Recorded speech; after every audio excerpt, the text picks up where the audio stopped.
कि माना दिनेश के जो अंक हैं वो मानेंगे x। माना दिनेश ने 6 अंक, कितने अंक? 6 अंक। माना दिनेश ने x अंक प्राप्त किए। माना दिनेश के कुल अंक बराबर x हैं। देखो यहाँ से समझेंगे कि दिनेश के जो कुल अंक हैं वो x हैं, उसने प्राप्त किए, ठीक है, इस परीक्षा में। और ये रहीम से कितने ज़्यादा हैं? वो कह रहा है कि रहीम ने दिनेश से 10 अंक अधिक प्राप्त किए। तो दिनेश के 10 x अंक हैं, तो रहीम के कितने अंक हो गए? रहीम के कुल अंक बराबर रहीम के कुल अंक बराबर कितने हो गए साथियों? रहीम के कुल अंक हो गए 10 अंक है ना, तो x प्लस 10 अंक रहीम के हो गए। इतने रहीम के हो गए। अब क्या कह रहा है कि जॉर्ज ने रहीम से 25 अंक कम प्राप्त किए। जॉर्ज नाम के लड़के ने कितने अंक कम प्राप्त किए? रहीम से 25 अंक। जॉर्ज के कुल अंक, उसने रहीम से 25 अंक कम पाए। रहीम के कितने हैं? x प्लस 10 माइनस 25 अंक कम पाए ना। तो अब सवाल जो कह रहा है कि उनके जो कुल प्राप्तांक हैं, उसका जो योगफल है वो 235 है। कितना योगफल है साथियों? 235 है। तो देखो x प्लस 10 प्लस बड़े कोष्टक में x प्लस 10 छोटे कोष्टक में माइनस 25 कोष्टक बंद बराबर 200, कितना है? 235 है। यहाँ तक तो सही रहा। अब इसमें हम x का मान निकालेंगे, तो इसे थोड़ा देखो डिफाइन करेंगे, थोड़ा एक्सप्लोर करेंगे, थोड़ा हल करेंगे। तो होगा x प्लस 10 और प्लस x प्लस 10 माइनस 25 बराबर 235। ठीक है साथियों, अब चलते हैं।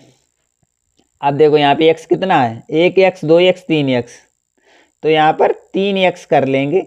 और यहाँ पे देखो 10 10 20 से 25 जाएंगे, कितना बचेगा? देखो यहाँ पे 10 के प्लस है, 10 के प्लस है, यहाँ माइनस के 25 है, तो माइनस के 5 यहाँ पर बच जाएंगे। इतना समझ रहे होंगे आप। माइनस के 5 बच जाएंगे, जो कि बराबर होंगे 235 के। अब यहाँ पे देखो ये माइनस का उधर जाएगा तो किसका हो जाएगा? प्लस का। तो 3x इजिकल टू 235 प्लस 5। ठीक है, अब देखो आगे देखो आगे जो होगा क्या होगा? 3x इजिकल टू 240 और x बराबर हो जाएगा 240/3, जो कि आएगा 80। x बराबर यहाँ पे आ गया 80। अब देखिए साथियों, कह रहा था, प्रश्न हमारा कह रहा था कि जॉर्ज के अंक कितने हैं। जो जॉर्ज नाम का लड़का था उसके अंक कितने हैं। तो जॉर्ज का अंक यहाँ पे हमने लिखा था और जॉर्ज का यहाँ पे x का मान रख देंगे।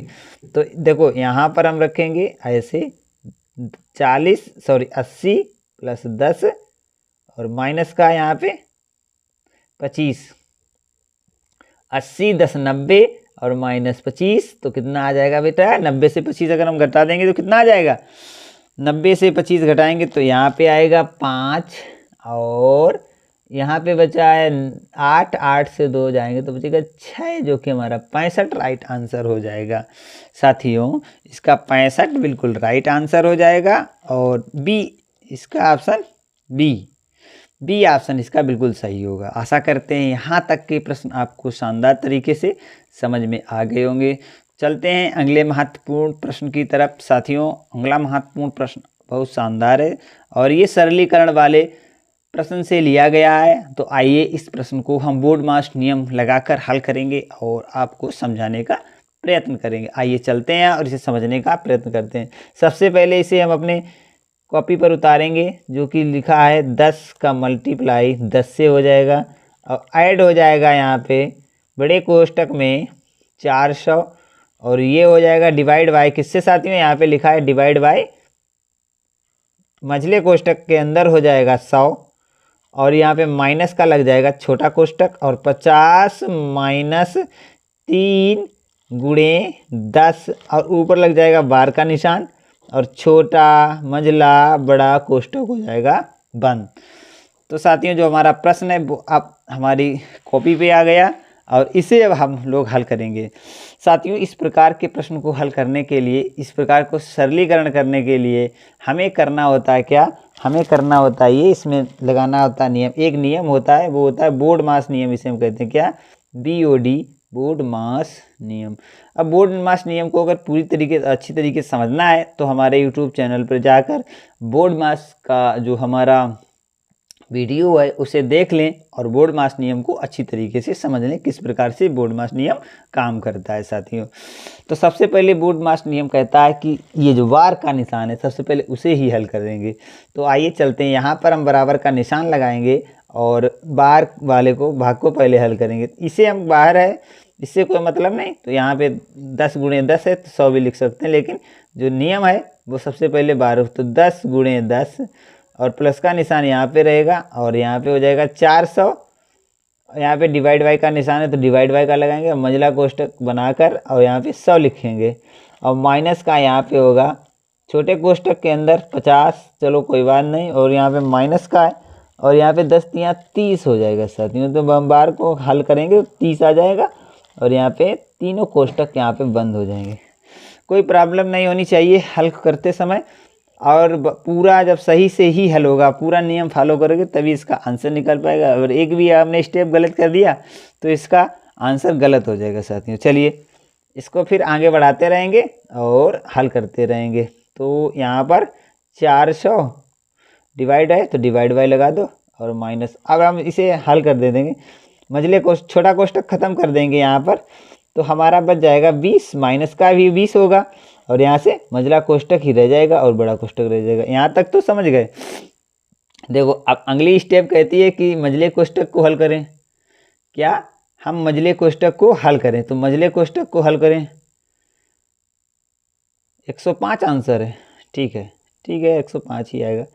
चलिए इसे पूरा हल करते हैं, 400 डिवाइड बाय यहाँ पर आ जाएगा 80, और बड़ा कोष्टक आ गया, तो यहाँ पे आप देखते हैं कि 100 आ जाएगा, और प्लस का 1 0 से 0 काटेंगे और 5 आएगा, 8 5 40, तो 105 इसका बिल्कुल राइट आंसर आएगा। सही जवाब था आपका कान्हा जी। तो 105 राइट आंसर है, और लगाने की जो तरीका है, प्रक्रिया है, वो ये बिल्कुल सही है।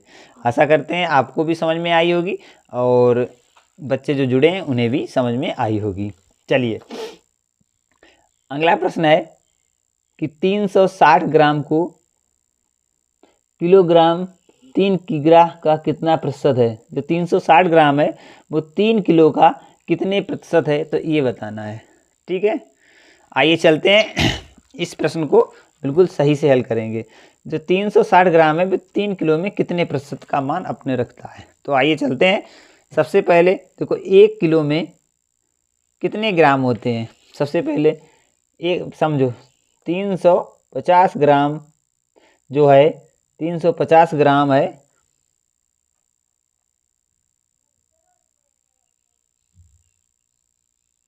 12%।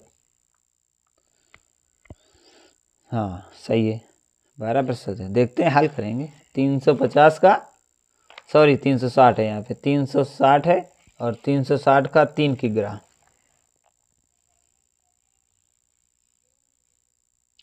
3 kg, और 3 kg जो होता है साथियों वो होगा 3000 ग्राम के बराबर, और 3000 का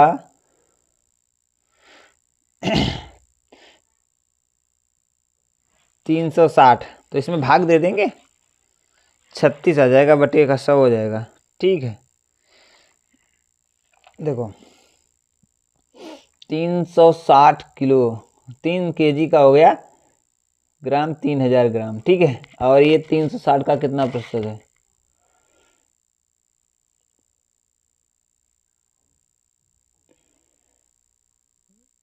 360 गुणे 100 बटे 3000, और इसका इससे काट देंगे और आएगा 12 तियाँ 36। सही है, बिल्कुल 12% इसका राइट आंसर है। ठीक है, थैंक यू कान्हा जी, बहुत बहुत धन्यवाद सही आंसर देने के लिए। चलते हैं अगले महत्वपूर्ण प्रश्न की तरफ।